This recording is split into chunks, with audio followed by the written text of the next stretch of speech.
Hi there, and welcome to this brand new video. Here I'm going to talk about a 4-point strategy to help you secure a scholarship abroad. Now, in previous videos, I did talk about the various kinds of funding sources available to candidates. And since scholarship tend to be the most popular option that students consider, I thought why not give you a quick summary of 4 important things you should do in order to ensure that scholarships that are available come your way.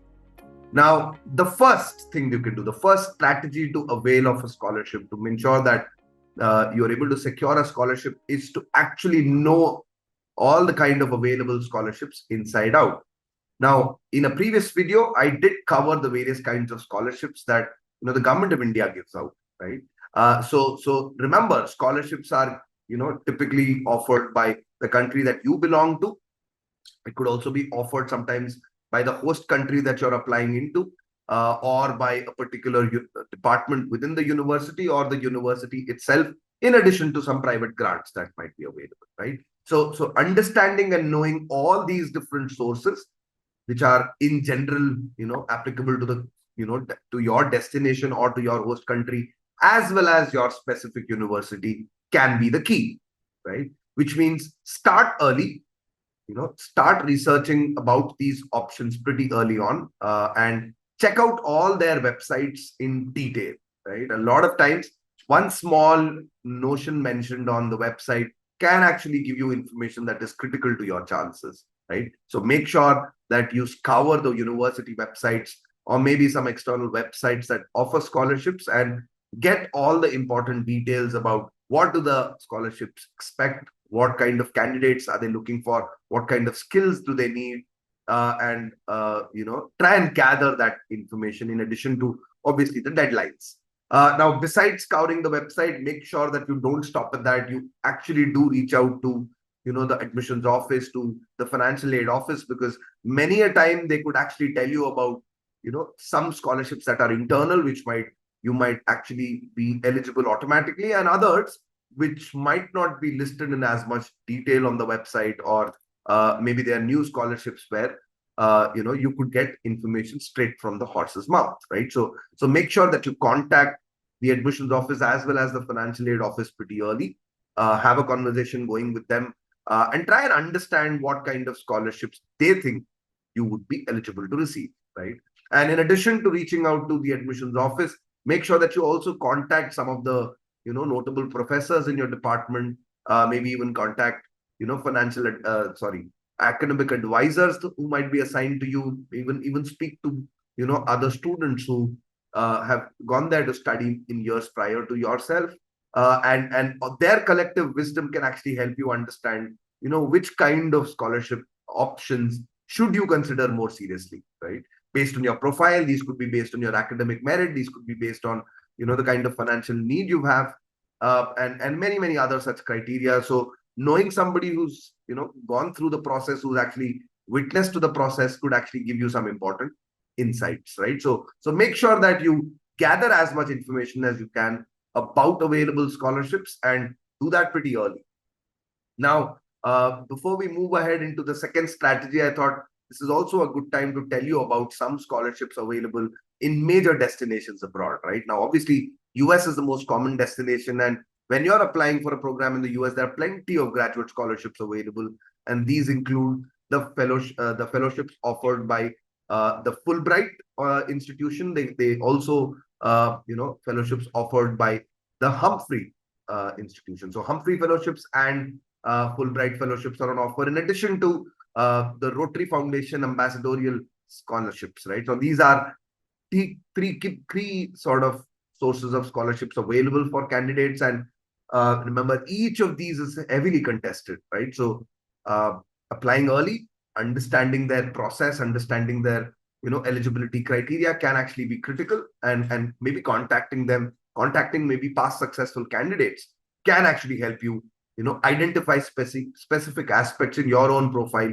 that you need to highlight. Now, when it comes to Canada, another popular destination for students, then consider applying to the Canada graduate scholarships, as well as the Ontario graduate scholarship, in addition to scholarships offered by the NSERF. NSERC. Similarly, when it comes to the UK, there are scholarships that are offered by the British Council and the Commonwealth scholarships, in addition to Hornby scholarships, right? So make sure these are popular names for students looking to apply to the UK. You must gather information about these. Well, if you're applying to Germany, then the notable ones for you would be the DART scholarship, the Heinrich Böll scholarship, as well as the Bayer Foundation scholarship. And finally, when it comes to Australia, also a very common, very popular destination, then you must consider the Australian Awards scholarships, as well as the Commonwealth scholarship available for students in South Australia, right? So that's sort of a quick primer, a quick sort of initial list you should focus on if you're applying to any of these countries. Make sure that you find out as much and more about these available options. Well, strategy number 2 is actually to start early. Now, this is a point I keep repeating, but to start early is a point that I would like to underscore even deeper, right? Now, starting early and conducting as wide and deeper research as you can is critical, right?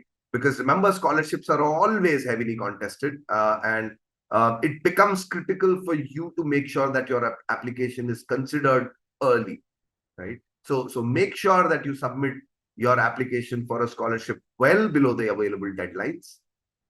In fact, before you submit your scholarship application, make sure that you also conduct research about what exactly is it that the university, the foundation, or the department is looking at, and make sure that if you start early, you ensure that you are able to present the best possible version of yourself, right? Highlight specific aspects in your journey, academic, otherwise, that could impress the jury.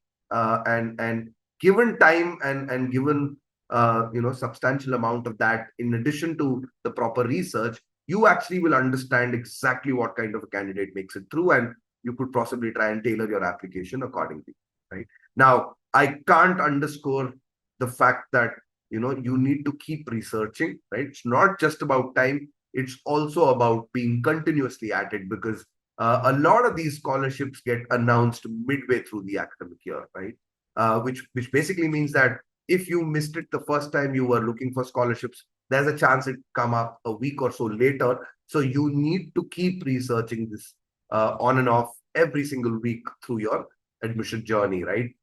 What that means is that maybe set yourself a timer, a weekly timer reminder about checking up scholarships which are country based, which are university based, and regularly checking university websites, maybe even contacting faculty advisors, academic advisors, professors, and the student office, so that none of this information gets missed out. All right, strategy number 3 is to actually contact the funder, right? Now, if you've done number 1 and number 2 correctly, then you've started early, you've actually gathered information about a large variety of scholarship options available to you that you are eligible for. And once you know that these are scholarship options that you would like to target, make sure that you directly reach the funding agency. It could be a it could be a university representative, it could be it could be an external organization, allocated person for that, but contacting the funder can be key. Right now, this is an informal contact that I'm talking about, which means that it involves a bit of cold calling, maybe cold messaging or emailing, where what you're doing is that you're showing extra interest in the scholarship being offered, and you're also presenting extra motivation from your end, right? Now, what that means is that when you do contact them, you must have a ready draft of what you wish to say, right? Make sure that you put together a good story, an impressive narrative for the first conversation. Remember, first impressions are indeed lasting impressions. So make sure that you have that written out. In addition, make sure that you give him an absolute primer on what you stand for, your qualifications, your past academic record, any experiences you would like to share that that differentiate you, that present you in a strong light for availing of the scholarship, and even convey your intentions, your deepest interest in availing of the scholarship, right? Last but not the least, don't forget to ask and seek out information and guidance on other available options that you might not have considered, right? Many a time, typically these large funds, these large institutions tend to have more than one scholarship, more than one scholarship options available, and these could not, sometimes they're not listed on the website as regularly as you might imagine, right? So it's always a good idea when you correspond with the funding agency, with the funder, that you seek information about any other options that they feel you might avail of, right? And this sort of forward intimation from you can actually leave the funder with a good impression of you, right? So consider doing this very, very seriously. And number four, the final thing that you can do, something which is very, very obvious, and you might feel that I'm repeating myself, but this is something that students regularly forget, which is updating their resume, right? Now, the reason why I say this is important is that, well, if you don't update your resume on time, right, which means right when you accomplish something, maybe it's an experience, internship experience, maybe it's a project paper that you've written or presented, or a leadership role that you've just about, managed to sort of get done with, right?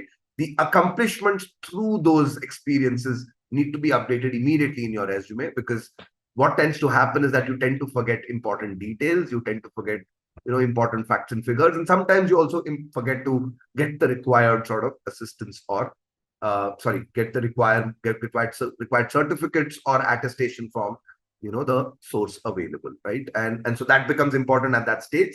And make sure finally that when I talk about updating resume, I also mean that it is important to tailor your resume depending on which kind of scholarship you're applying for, right? Now, remember, scholarships are of a wide variety of reasons. They could look at your academic merit, they could look at your past research experience, they could look at gender, ethnicity, and other kinds of skills specific to a department, specific to a particular social or cultural background, right? And all of this information needs to leap out of your resume, right?